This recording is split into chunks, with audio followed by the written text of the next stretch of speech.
Welcome to Pete's Garage. This weekend, I got a lot more progress done on my Suburban for my 8.1 swap. This weekend, I installed the Off-Road Designs Competition Motor Mounts, which will be much stronger than the OEM motor mounts. Also, I worked on my fuel system. So, on to it.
Alright, well, so I have now figured out my fuel system. This is going to work. That's the return line that isn't connected yet, which will go to the bottom of the aeromotive bypass regulator. I will set the regulator to 58 psi. It's a 30 to 100, so it'll be fine. I've measured for the motor mounts and the engine is going to fit in here beautifully. Next things, I'm going to drag that outside tomorrow morning and pressure wash it and just get all the crud and grime off it. And then clean up the flywheel. I can't install it on the engine until I'm ready to put the engine in the truck, and I'm not ready to put the engine in the truck until I get the fuel worked out.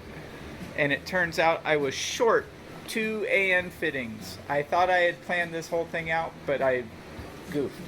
So they're on the way. I'll get them. There's the engine. It's ready to go. So everything about this is good. The wiring harness is connected and everything matches up. I finally got the correct plug wires. I finally got good headers. I finally found the exhaust reducers with the O2 bungs, so I'll be able to have O2 sensors. This is good to go. The fuel system is good. I bought a brand new tank. And the tank has a brand new fuel pickup in it, which has a brand new high pressure fuel pump. So I'll be able to use my stock TBI lines and feed the correct pressure all the way up to the fuel rail. And so that's all correct and good. That engine will be in this truck next weekend.